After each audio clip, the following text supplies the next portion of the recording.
everybody? It's BGFX. I'm coming back at y'all with another brand new video, man. Salute to all y'all who are watching. As usual, if you get some value from it, make sure to hit the like button down below, as well as hit the subscribe button as well. So in this video, man, I got something special for y'all. I actually took a good bit of trades this week, and this week was very, very good, right? We had some pretty solid entries. Pretty much every trade was a sniper. We did not lose anything this week so far. And it's only Wednesday, so I hit my goal for the week. I'm pretty much finished trading, so I'm going to be stepping away from actually entering positions, but I'm still probably going to call signals, call analysis and things like that for my students. But me personally, I'm done for the week, man. I don't want to overtrade. I don't want to get too wrapped up into it. My best advice, when you're trading really, really good and you're hitting back-to-back wins, don't change anything about your approach, because you might get like overconfident, or you also might get less confident because you don't want to lose those profits and give them back to the market. My best thing, my best thing I can offer you in terms of advice is really meditate on what you would do in the process and don't change it. Just stick to your plan. Even if you're winning 3-4 in a row, I wouldn't recommend moving up your risk, because then that's how you give your money back to the market. So for me, it's just a process. Don't get me wrong, I'm super happy. I'm happy I won 7-8 trades in a row this week, no losses. An amazing week. But the only thing I could do is reflect from it and look to get better in the future, because if I get too high off of this high, what will happen is once a losing streak comes, I'll get down on myself. So you kind of got to just really reflect on it, be thankful for where you're at, never settle for the losses, always look to improve off of them. But at the same time, try not to get too high off the highs and too low off the lows. Take a second, reflect, and then get better from there. So in this week, man, got a lot of trade setups. I have about 7 to 8 different trades I'm gonna go ahead and walk y'all through. The first thing I actually want to do is I want to pick up where I left off here on GBP USD. So last week, right, I posted a video about the GU trade, and I believe when I posted this video, I was sitting around 60 pips in profit, right? I was sitting around 60 pips in profit, and when I was making this video, I believe we were somewhere right here in this consolidation. And what I said was, whatever's gonna happen in the next few hours relative to this consolidation, that is gonna make or break this trade setup. So my bias is that we were gonna push above this level. And sure enough, a couple of hours later, once London session opened up, GBP got more active. It got a lot of extra strength, and we pushed a fair amount to the upside, and in total we ended up going around 90 plus pips in profit. So that was a very, very clean very clean trade setup. This was one of the potential targets for me, so I secured a little bit of profits here. Didn't get out of my whole position, but I did secure some profits, and I did not move my stops to break even yet. Now I know you might be wondering, if you're 90 plus pips in profit, why didn't you move your stops to break even? Well, in my opinion, I felt like we were going to have a lot of back and forth movement on GU, so I did not entirely move that to break even. I made it to where, even if I do lose a trade, I would still come out with a little bit of profit. So I was okay with something like this happening. So once again, before you get into a trade, you always want to think of each possible outcome and then think of how you would react according to it. So you don't want to be in crazy profits and just kind of act off what you're doing in the moment. You want to make that plan beforehand, and you want to tell yourself, if I'm securing profits here, up here, I want to, am I going to close at break even, or am I going to be okay with fluctuating, floating losses? So it's really something you want to plan out beforehand. Preparation is everything in this game. Thinking from an objective standpoint, and just really following the process and not really getting too much off of what's happening in the moment. Although it is a good skill to be able to react quickly, you still want to make sure you have a plan for yourself, man. So my plan was, I was okay with this drawdown, and then we pushed to the upside. So once we did open up this week, we ended up gapping to the upside on GU. Now once we gap to the upside, that is when I move my stop loss to break even, right? The reason being is because this entire week, right, on GU from September 22nd all the way up to September 25th, 5th, so around 3, almost 4 days, right? We started off, we had contraction, right? So contraction, expansion, we already know what that's about. I talked about it in the previous videos. Contraction, expansion, you see the W up here, you see the M up here, you see the pullback. Right now, I actually called this trade. I entered this trade around here in this area, right? So from this area, we pushed to the upside, we made new highs. So from there, you always want to point out beforehand, you know, where's your targets? Are you planning to swing trade this, day trade this, scalp it? You know, quick positions, quick exits. And what I noticed here is I wanted to somewhat swing trade this setup, man. So if I come over here and I look at this area, I drew the zone out as well as this zone. So my first targets were up here, 117.5 pips. Now we end up hitting this target, but long-term targets for me would have been right here and possibly up here. Now me personally, like I said, I just wanted to swing trade it for a few days. I wasn't looking for anything crazy. I wanted to secure this, you know, position with profit so I can move on, look at my other trade setups and get some shorter term trades throughout the week, because for the most part I'm a day trader. You know, it's very rare that I will hold positions for a few days like this, especially over the weekend. That's something I rarely do, but for the most part, one day, a few hours, very often even a few minutes, especially this past week. So it really just depends on what the market shows me, man. But we entered there, and I moved my stop losses to break even right here once we gapped up. Now there was two things that can possibly happen, right? There's two things in the markets that can happen once you gap up. When you gap up in the markets, you can move on up, right? Because once Sunday, you know, once the markets are closed for the weekend, price is going to open up at that new area. And then once it happens, it's either going to continue up or it's going to come down and fill this gap. So from this, my bias is that GBP USD was going to open up and give us strength throughout the week. So if we were to open up here, right, well, we did open up here, but if we were to open up and fill this gap, right, you see this little area right here, if we would have came down and filled that gap, my bias would have told me, right, we're probably going to see some fluctuations here for the week. So at this point, I don't want to hold this position too long. Already got some profits. So right here, I told my students in the chat, look, we're going to move stops to break even. Make sure the trade's risk free. Feel free to keep holding it, right? Especially if we have London open up and we get very strong, you have very nice upside reward. So we gapped up, we consolidated. Now, once we seen price push up, right, we retested this level, and then we had a lot of activity here, right? We came up, we scooped around, a lot of activity, and then we broke highs. Once we broke this high right here, we filled the entire wick with bullish movement, opened up. That was it. You know, profits taken, got out the trade, beautiful setup. And from that point, I secured. If you would have been holding for the long term, like really long term trader, you could have targeted up here, and that was like 200 plus pips. And then we also made new highs a few hours ago for nearly about 230 pips from my position. Like I said, me personally, I'm okay with sacrificing this extra movement if it allows me to get out my trade a little bit quicker, just because it's what, you know, suits my personality a little bit more. But I already talked about the technicals of this, you know, contraction, expansion, use Fibonacci, candlestick confirmations, etc. So that is going to be the first actual trade setup, right? So if I come over here, I'll show you guys what's up, everyone. Hope you had a good weekend. Then I gave a little update from last week. GU hit our fib for 90 plus pips of profit.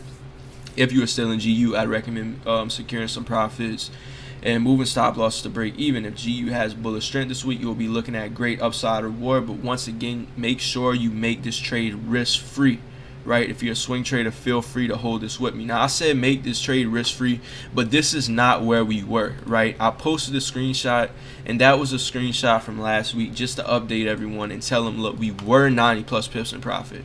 When I posted the screenshot and told everybody move it to break even, we were right here. You see what I'm saying? So this was just a previous screenshot, but when that post actually occurred, we were right here. So from there, we pushed all the way up, hit final targets for about 117 pips. So that is it for GU.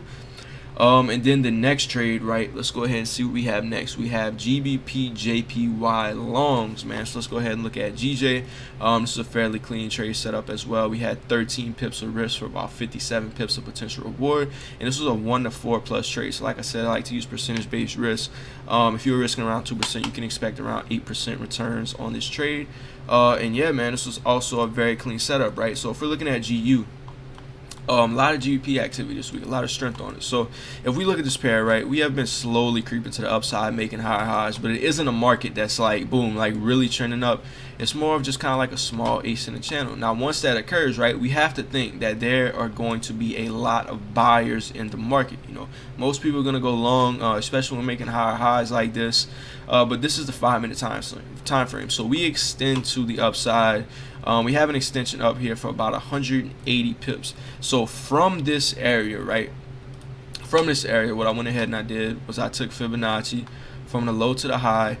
And me personally, if price hasn't really actively traded in the 50% through 61.8% retracement, I won't really look to long into it, because that's something that I would consider an overextended market. I wouldn't want to buy, let's pretend all of this didn't happen yet, I wouldn't want to buy on a retest of that. You know, that's pretty obvious, but at the same time, I won't really buy into the market, because that would kind of be buying from greed. You see what I mean? The market extends up so much, you've already missed a strong move. So at that point, I wouldn't really look to buy up around this area. So once we have a pullback, I then want to make that decision. You know, do I want to sell from this, or do I want to buy from it? You know, I want to make sure, and I want to know that a lot of people are going to look to buy around this area, but there's also going to be people looking to sell around this area, right? So you always want to think from a standpoint of what are other traders doing.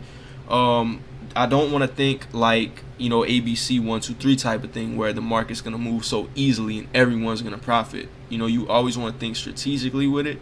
And what we have happen here is we have a little bit of confluence, right? Rejection off the 0.5. That'd be the first thing that actually marked out on this. First form of confluence. Always build confluence on your bias as long as it fits your strategy / process. And then next, right, VWAP, volume weighted average price. Very similar to a moving average, except, you know, a couple different, couple similarities, a couple different things, right? So it uses the volume relative to the movement of price, and then we come up, right? So we're coming up, and it tends to act as a value zone. I don't really use this indicator when price is consolidating. However, we had a very strong trend. So from that trend, you know, from that extension to the upside, we didn't have that pullback, right? And we're pulling back to the 50% plus, you know, the volume weighted average price. So that's two forms of confluence. From that area, we end up pushing to the upside. So what I actually did here was I took my Fibonacci from this low all the way up to this high. And one more thing I actually did, if I come over here to indicators and I go to volume profile, I went to fixed range and I clicked it from here, right here at this low, all the way up to here around this high. And my POC, right? POC is what I use as a value zone, right? This is also a second form of somewhat support resistance, right? Especially when you're looking at a certain type of setup. So we see the market's pushed to the upside, and from here I enter a little bit below the 0.5 level, and I wasn't really expecting price to instantly push to the upside. I was expecting a little bit of back and forth movement, which is why I did plot out the POC. A lot of movement around here, a lot of volume. So what I went ahead and did is I drew this little mini area out, and my bias is that price was kind of going to go back and forth a little bit through this, and then it was going to finally decide to push to the upside. So fairly decent technical here, nothing crazy. Like I said, decent technical analysis. A lot of this was fundamental. I was looking for some GBP strength throughout the week, and it did follow through. So this was the second trade that I actually sent out here. I personally didn't take this because I did miss my entry, but as you can see, I drew out like somewhat of a inverse head and shoulders pattern right here, just showing that I was expecting a little bit of fluctuations. You can even see we come down to 618, and then we reject, and then boom, we break new lows. So from this, I did have a very tight stop, right? Because in my opinion, back to what I was saying about we want to think about what other traders are doing. A lot of people, right? Previous resistance here, people are going to want to sell off. So if they are right, if those people are right, they're going to push past this level. You see what I mean? So from this level, I wanted to see a demand of price around here to where it wouldn't come down. So I didn't want to have extra stop loss, extra risk. You see what I mean? I didn't want to have extra risk on this trade. I wanted to either be right or wrong. You know, I don't really like to stay in a trade if you have a lot of consolidation back and forth. Usually the main thing I'll be looking for is fairly decent reaction in a certain amount of time. You know, it's okay if you're swing trading, it's okay if you're scalping, but my main goal is to not really see too much, you know, nonsense happen, you know, before that. So have my risk very fairly aggressive here. 13 pip stop with the 57 pip reward. So that is it for GJ. Let me go ahead and show y'all. I'm buying JPY, and I actually said scratch this. I decided not to enter it. I was going to look for a deeper entry, and my entry was going to be on the POC right here. See the red line? That is where my entry was going to be. And if we come over and we click up here, you can see I said possible pullback to here, and that's pretty much almost what happened, except we missed the pullback by a couple pips. But I did have a few students who did manage to hop into the trade. Shout out to them. But yeah, as you can see, GU pushed up 200 pips from my entry. We'll see if we can find more GP strength. So this is after right here on GJ pushed up a fair amount, and then boom, perfect hit there on TP for about 57 pips. And then once again, if we come over here to the high low day box, we were anticipating this push to the downside as a low of the day, and then a pullback to demand from that area of price. So that is what we have there. Next thing is going to be gold, right? This might be a fairly long video. We're like 15 minutes in right now.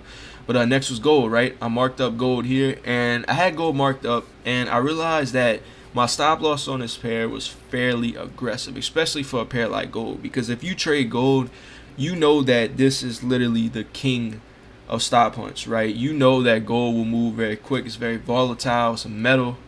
So, you know, it moves a lot. So my potential targets on this pair were these previous pullbacks, right? Previous pullback. So if we go right here, I said I'm selling gold, 60 pip potential reward for a 20 pip take profit, 1 and 3 risk to reward. And I said this may change if we make new lows, because like I said, gold likes to move around a lot. This was Fibonacci entry.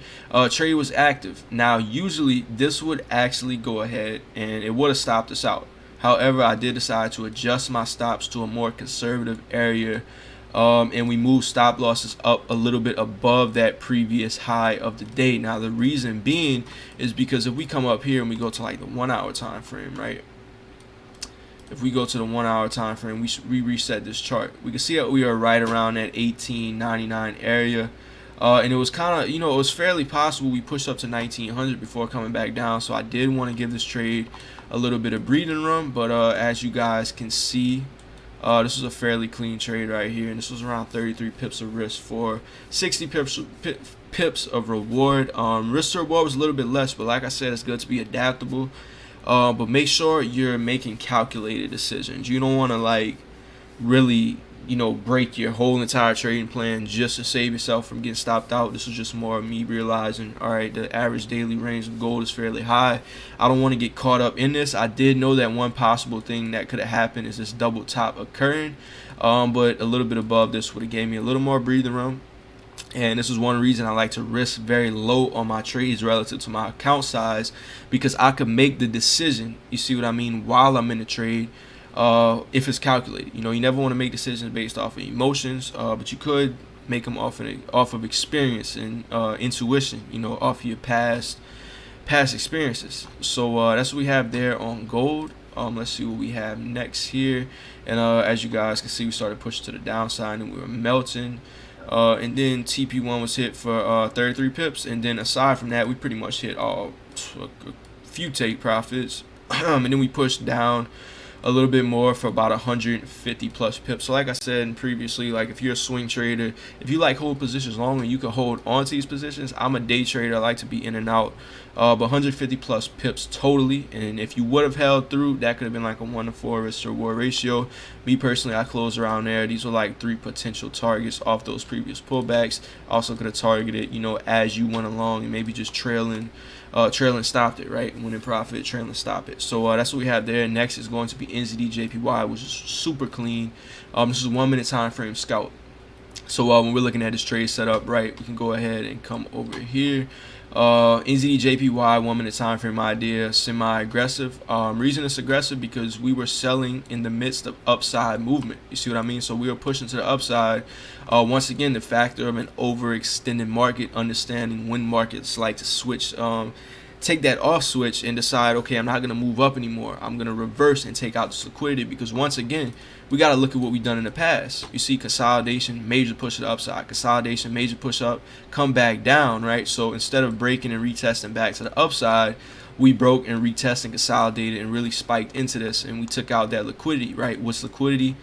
any type of money in the market. So whether it be people buying, selling, buy stops, sell stops, limit orders, anything. So we push down and then we come all the way up to here. Now I have a few different patterns I like to look at, relative to a few different things like highs and lows of the day. And I seen the pattern I really like to trade, so that pulled back from there. And it does look somewhat like a head and shoulders, but it isn't a head and shoulders that I was kind of looking at here. But yeah, so we pushed up from there. Stop loss was very pretty nicely placed. We didn't get stopped out. We did push up a little bit from it.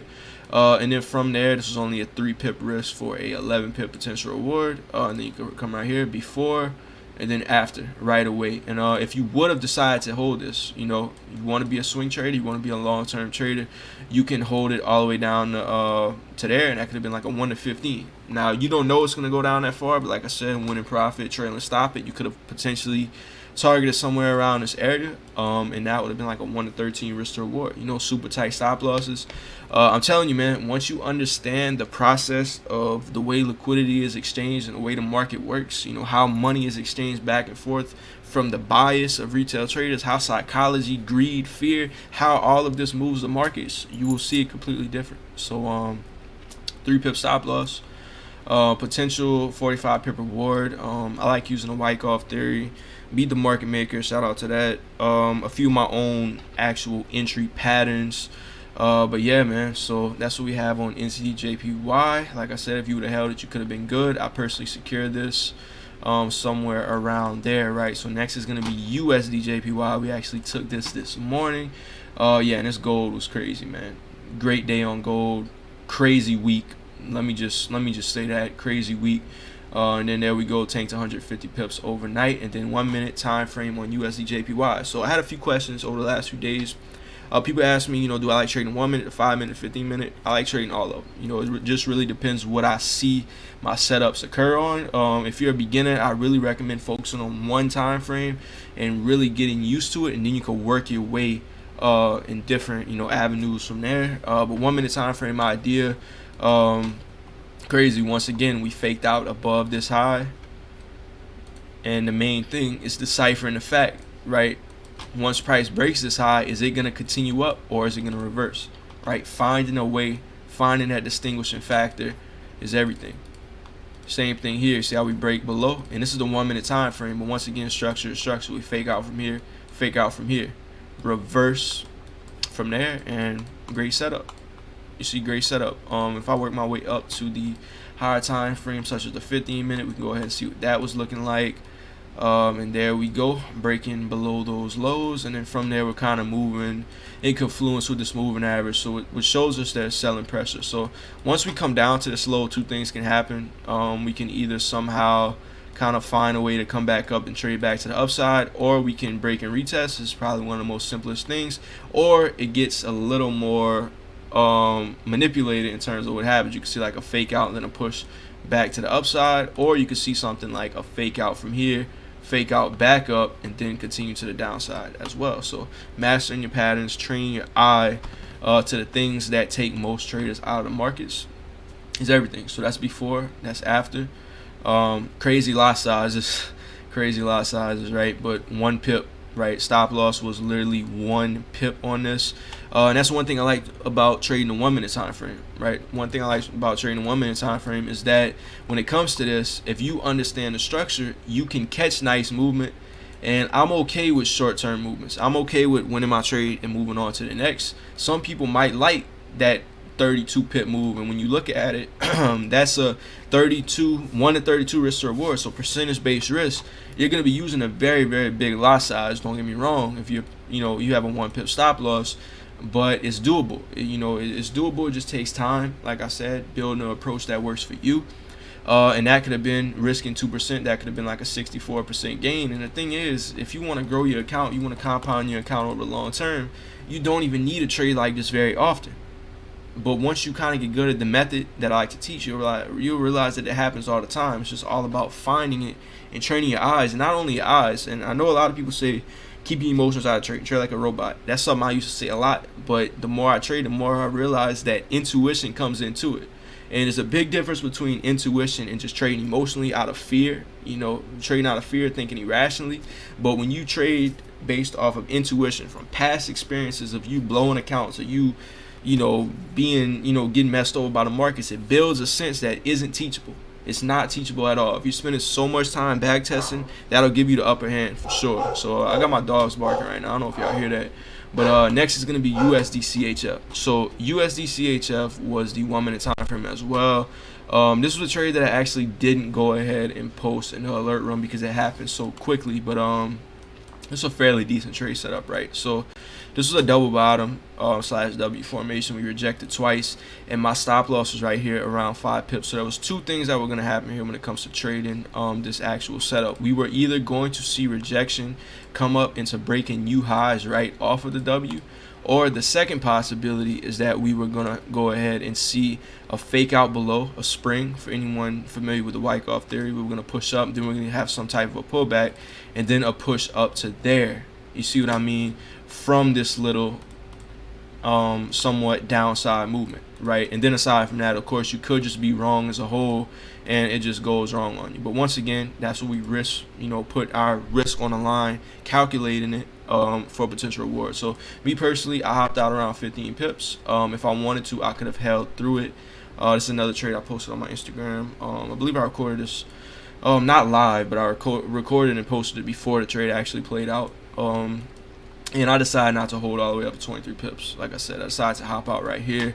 So let's see, what do we have next? Gbp Aud. This was actually today. Let me go ahead and show y'all in the Telegram. So yeah, right here. I most likely won't take this trade since I hit my weekly goal, but it is a fair setup. So yeah, hit my weekly goal is something I really like to do. Once I hit it, I don't want to overexpose my capital to it. I don't want to get overly confident, because that's how the markets take their money back. If you hit your goal, learn to be content with it. I'm not telling you like don't go with crazy growth week by week, but one thing is that, at least from personal experience, right, because that's all I'm speaking from is personal experience. I can't tell you guys don't do this or don't do that. I can only share what has worked for me. So me personally, once I hit my goal, I kind of like to sit back, or if I really need to trade, I'll risk less than usual, right? I have less risk on my position.